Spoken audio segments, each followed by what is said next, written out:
Shalom Bapak Ibu, Saudara yang terkasih, di dalam nama Tuhan Yesus Kristus, apa kabar?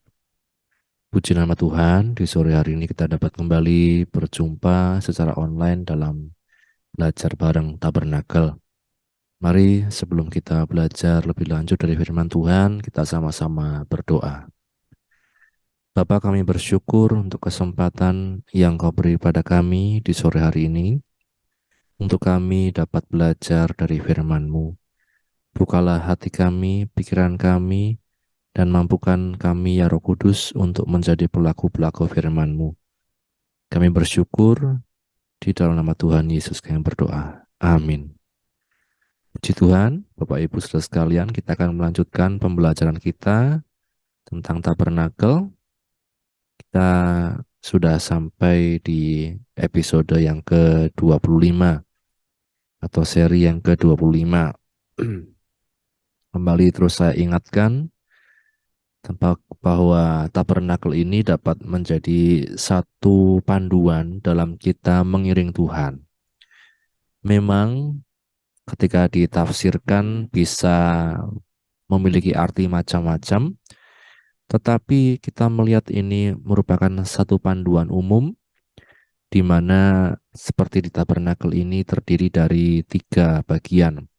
Ada halaman yang dikatakan di sana ada mezbah korban bakaran dan kolam pembasuhan, ada ruang kudus, di dalamnya ada meja roti sajian, pelita emas, dan mezbah dupa, dan ada peti perjanjian di ruang maha kudus atau ruang maha suci. Ini merupakan satu gambaran dari karya Yesus sendiri, pribadi Yesus, yang dikatakan dari mulai pintu gerbang sampai kita dilayakkan untuk dapat masuk ruang maha suci itu semua karya Yesus. Oleh karena kasihnya, oleh karena korban Kristus. Di pintu gerbang ini berbicara tentang kita mulai percaya kepada Tuhan Yesus sebagai Tuhan dan Juru Selamat kita. Mezbah korban bakaran ini melambangkan adanya pengorbanan untuk penebusan dosa yang kalau di zaman perjanjian lama itu ada baik lembu, domba, burung, tekukur, dan lain sebagainya. Tapi di perjanjian baru ini adalah korban Kristus sendiri. Tubuhnya dikatakan tercurah darahnya untuk kita sekalian menebus dosa umat manusia. Kolam pembasuhan menunjukkan kita sebagai orang percaya berkomitmen untuk mengikut Tuhan sampai akhir lewat tanda sakramen baptisan air. Kita menanggalkan manusia lama bangkit menjadi manusia baru. Pintu kemah ketika akan masuk ruang maha suci menandakan adanya kepenuhan Roh Kudus. Baptisan Roh Kudus yang itu memampukan kita untuk terus hidup dalam kebenaran firman Tuhan. Meja roti sajian adalah ini melambangkan adanya kehidupan yang dipenuhi oleh firman Tuhan. Hari demi hari roti ini berbicara tentang makanan dan bagi kita adalah makanan rohani yang ini juga berbicara tentang firman Tuhan yang perlu kita terus konsumsi bukan hanya di hari Minggu, bukan hanya waktu ibadah, tetapi tiap-tiap hari. Kemudian pelita emas atau kandil menunjukkan kehidupan sebagai terang. Pelita ini menyala, ya nyalanya oleh nyala api dari Tuhan, nyala api Roh Kudus, yang itu memampukan kita menjadi terang, bukan dengan kemampuan kita sendiri, bukan dengan kekuatan kita sendiri, tetapi oleh kuasa Roh Kudus. Mezbah dupa atau mezbah emas ini adalah kehidupan doa dan penyembahan. Bukan sekedar dalam persekutuan doa, tapi tiap-tiap hari kita mau untuk memiliki satu relasi yang erat dengan Tuhan lewat doa dan penyembahan. Kemudian pintu tirai atau tabir ini berbicara tentang kemanusiaan, ego manusia yang begitu tebal, begitu kuat, tetapi ketika Yesus tersalib, pintu tirai di bait suci terbelah menjadi 2, yang artinya hanya oleh kasih Yesus, korban Kristus, kita dapat masuk ke dalam ruang Maha Kudus, menjalin satu relasi yang intim dengan Bapa di surga.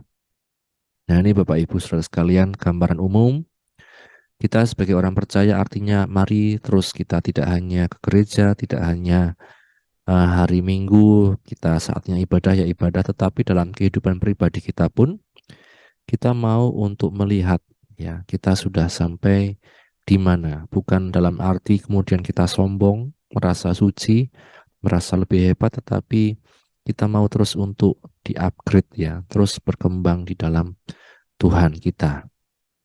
Tuhan memberi kesempatan yang baru. Ini di waktu yang lalu kita sudah belajar bahwa ketika Musa diperintahkan untuk membuat atau memahat loh batu yang baru, ini artinya Tuhan memberi kesempatan yang baru baik kepada Musa maupun juga kepada orang Israel untuk mereka menjadi umat Tuhan.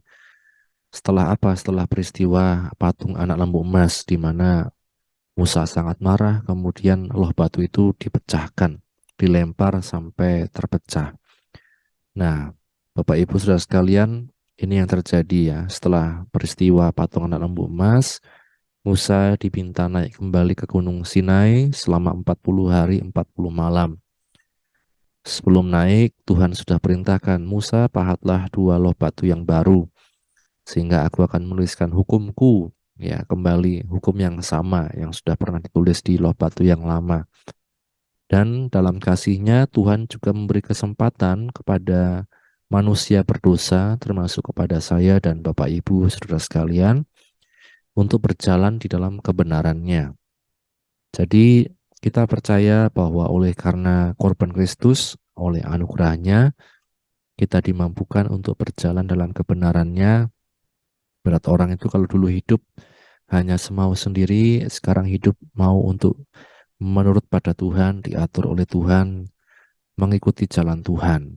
Ya, lewat Roh Kudus Tuhan menuliskan hukum di hati orang percaya. Karenanya mari kita belajar untuk menaati tuntunan Roh Kudus. Dalam pengertiannya seperti di beberapa ayat di Amsal Sulaiman, loh itu juga berbicara tentang hati kita. Kalau dulu dituliskan hukum Musa itu di loh batu, sekarang di hati kita. Seperti di Yeremia 31 juga, di sana dikatakan Tuhan menuliskan hukumnya di hati kita. Sehingga kita bisa percaya bukan sekedar karena hukum yang tertulis, tetapi ada tuntunan Roh Kudus di hati kita. Demikian Bapak Ibu Saudara sekalian.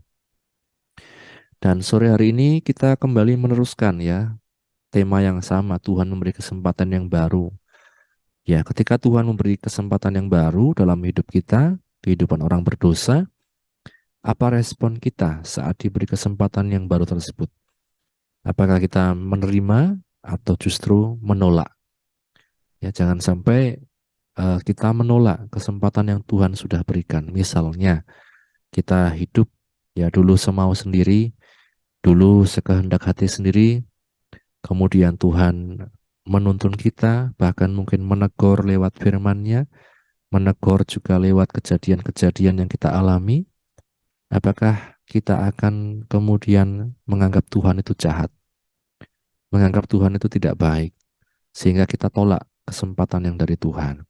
Ya, dalam firman Tuhan kita bisa melihat seorang Saul, dia pernah gagal, tetapi kemudian dia tidak kembali kepada Tuhan. Justru dia terus menuruti keinginan hatinya sendiri, kehendak hatinya sendiri, tidak mau tunduk kepada apa yang dikatakan Tuhan melalui Samuel, nabinya. Nah, maka sangat penting bagi kita untuk menerima kesempatan yang baru. Kalau kita diberi kesempatan sama Tuhan, kita sudah lewati mungkin periode yang kelam dalam hidup kita, penuh dengan dosa, penuh dengan pelanggaran, kemaksiatan, dan lain-lain. Maka mari kita setia pada Tuhan, mengiring Tuhan sampai akhir, menghargai kesempatan yang Tuhan sudah berikan kepada kita. Seperti Musa, diminta Tuhan buat loh batu yang baru. Musa taat. Dia tidak kemudian, malas Tuhan, sudah capek. Ya, kita baca ya di Keluaran pasal yang ke-34, Kita lihat bersama-sama kembali Keluaran pasal 34 mulai dari ayat 1. Berfirmanlah Tuhan kepada Musa, pahatlah 2 loh batu sama dengan yang mula-mula. Maka aku akan menulis pada loh itu segala firman yang ada pada loh yang mula-mula yang telah kau pecahkan. Ya, sekali lagi. Berfirmanlah Tuhan kepada Musa, pahatlah 2 loh batu sama dengan yang mula-mula. Maka aku akan menulis pada loh itu segala firman yang ada pada loh yang mula-mula yang telah kau pecahkan. Bapak Ibu saudara sekalian, kita melihat Tuhan berikan kesempatan, Tuhan berikan perintah. Nah, ini mungkin seringkali kita dapat mendengar kesaksian-kesaksian yang semacam ini. Misalnya tentang Nabi Yesaya, Bapak Ibu saudara sekalian. Yesaya mengalami panggilan Tuhan di Yesaya pasal yang ke-6, kita baca mulai dari ayat 1.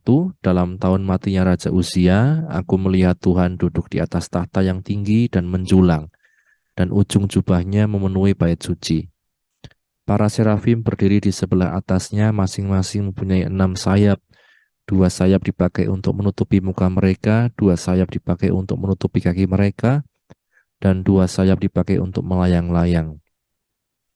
Dan mereka berseru seorang kepada yang seorang, katanya, Kudus, kudus, kuduslah Tuhan semesta alam, seluruh bumi penuh kemuliaan-Nya.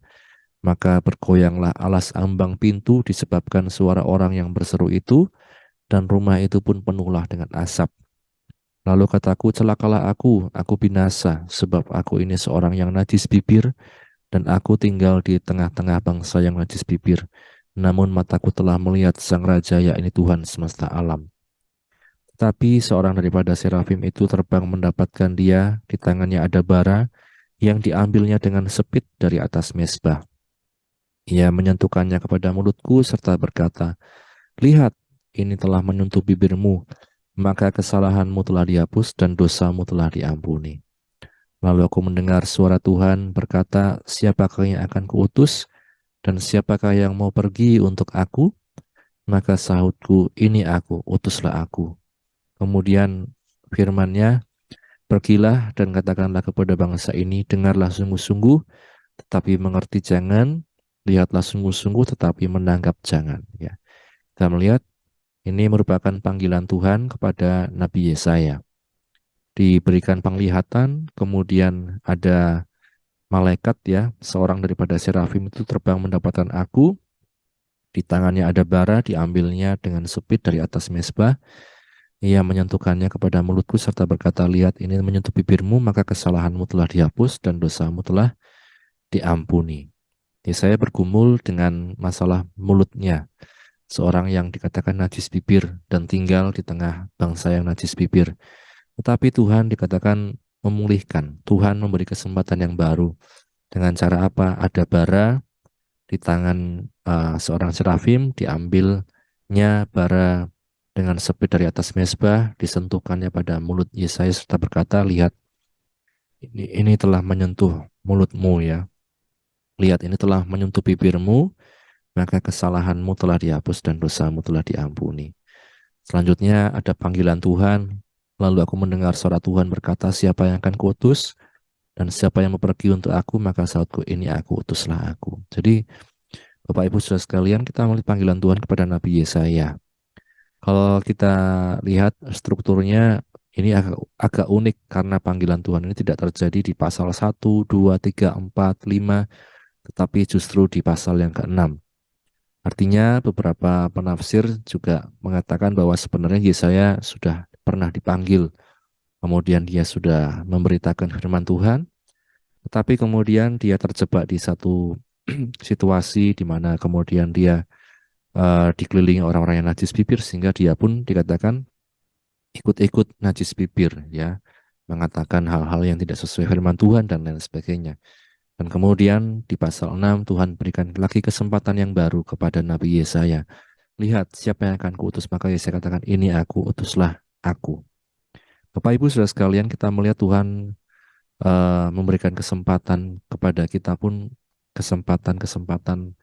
Ya mungkin entah kita sadari atau tidak, kita pernah mengiring Tuhan begitu setia, kita pernah melayani Tuhan begitu luar biasa semangat, tetapi kemudian ada periode di mana kita malas-malesan, kecewa sama orang, kecewa mungkin sama hamba Tuhan dan lain sebagainya. Dan dengan kasih-Nya, di satu momen kemudian Tuhan menghampiri kita kembali dengan cara apapun. Ya, kepada Musa Tuhan memerintahkan pahatlah 2 loh batu yang baru. Kepada Yesaya Tuhan katakan, ya lihat siapa yang akan kuutus. Kemudian Yesaya katakan, ini aku, utuslah aku. Ditandai dengan apa? Ada bara yang disentuhkan pada bibir Yesaya. Dikatakan dosamu sudah dihapuskan. Nah, maka Bapak Ibu saudara sekalian, mari juga kita lewat berbagai macam peristiwa yang mungkin kita alami, jangan sampai kita menolak kesempatan yang Tuhan berikan. Tapi mari kita terima dengan senang hati, terima dengan kesungguhan hati tiap ada kesempatan yang Tuhan berikan. Nah, apa respon kita saat diberi kesempatan yang baru? Contohnya adalah anak yang terhilang. Seperti di kisah anak yang hilang, Bapak Ibu Saudara sekalian, kita melihat di Lukas pasal 15, misalnya di ayat yang ke-17, lalu ia menyadari keadaannya, katanya, betapa banyaknya orang upahan Bapakku yang berlimpah-limpah makanannya. Tapi aku di sini mati kelaparan. Aku akan bangkit dan pergi kepada Bapakku dan berkata kepadanya, Bapa, aku telah berdosa terhadap sorga dan terhadap Bapa. Aku tidak layak lagi disebutkan anak Bapa, jadikanlah aku sebagai salah seorang upahan Bapa. Maka bangkitlah ia dan pergi kepada bapaknya. Ketika ia masih jauh, ayahnya telah melihatnya, lalu tergeraklah hatinya oleh belas kasihan. Ayahnya itu berlari mendapatkan dia, lalu merangkul dan mencium dia. Kita lihat Bapak Ibu Saudara sekalian, kapan kesempatan yang baru ini datang, ternyata salah satunya lewat kesadaran. Ia menyadari keadaannya. Kesempatan yang baru itu datang bukan sekedar ketika sudah terjadi hal yang luar biasa, ketika sudah terjadi pelukan di sini ya, dipeluk oleh bapaknya, ketika masih jauh ayahnya melihat tergeraklah hatinya oleh belas kasihan, berlari mendapatkannya, merangkul dan mencium dia. Kesempatan yang baru bukan dimulai di sini, tapi kita melihat saat anak yang terhilang ini menyadari keadaannya. Nah, Bapak Ibu sekalian, diawali dari sebuah kesadaran. Setelah anak yang hilang ini melalui berbagai macam penderitaan hidup yang kalau saya katakan karena kesalahannya sendiri. Nah, kalau kita melihat di sini anak yang hilang ini mengikuti suara hatinya, mengikuti kesadarannya, kemudian dia kembali kepada bapaknya. Di ayat yang ke-22 dikatakan, tetapi ayah itu berkata kepada hamba-hambanya, lekaslah, bawa kemari jubah yang terbaik, pakaikanlah itu kepadanya dan kenakanlah cincin pada jarinya dan sepatu pada kakinya. Dan ambillah anak lembu tambun itu, sembelilah dia dan marilah kita makan dan bersuka cita. Kita lihat Bapak Ibu sekalian, kesempatan yang baru ini juga berlaku bagi kita sekalian. Ini merupakan gambaran perumpamaan, tetapi di kehidupan nyata ini juga sering terjadi. Bagaimana ada orang yang mengikut Tuhan, menjadi anak Tuhan, diberkati, kemudian merasa sudah hebat, lupa diri, kemudian tersesat, kemudian menderita, kemudian pulang kembali.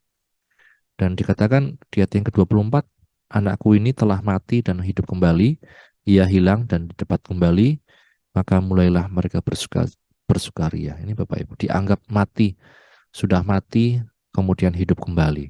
Ini ibarat manusia lama, kemudian bangkit menjadi manusia baru. Ia telah hilang dan didapat kembali. Nah, Bapak Ibu sekalian, kita patut bersyukur anak yang bungsu ini menghargai kesempatan yang Tuhan berikan. Kesadaran di hatinya, dia menuruti, dia tidak menolak kesadaran itu, dia tidak mengeraskan hati, tidak berpikir, bapakku pasti jahat, bapakku pasti tidak akan menerima saya.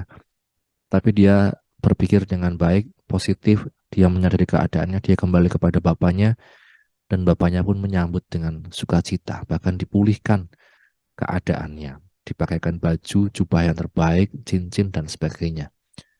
Ini seperti kita juga Bapak Ibu, ketika kita diberikan Tuhan kesempatan yang baru, mari kita bersyukur, jangan menolak, dan jangan mengabaikan apapun suara Tuhan yang ada di hati kita. Kita yang mungkin saat ini sedang tersesat, sedang bingung, sebenarnya hidup saya ini ngapain seperti ini, kok berulang-ulang, muter terus seperti ini. Mari kalau ada Tuhan, Roh Kudus ya berbisik di hati kita, mari kita kembali kepada Tuhan. Sadar apa yang perlu kita lakukan, kita kembali kepada Bapa, kita kembali menikmati kasih-Nya, kita kembali merasakan cintanya. Itu yang Tuhan inginkan dalam hidup kita. Kesempatan yang baru jangan disia-siakan. Nah, Bapak Ibu sekalian, kita tidak pernah tahu hidup kita sampai kapan. Hargai setiap anugerah yang Tuhan berikan, jangan sia-siakan kesempatan yang Dia sudah berikan. Kita tidak pernah tahu kalau pemazmur katakan 70 sampai 80 tahun, tapi kita tidak pernah tahu hidup kita ini sampai kapan. Tapi mari ketika Tuhan berikan anugerahnya, Tuhan berikan kesempatan, jangan disia-siakan. Tetaplah setia, ya. Tetaplah setia seperti anak yang bungsu ini, bapaknya katakan dia sudah mati tapi hidup kembali.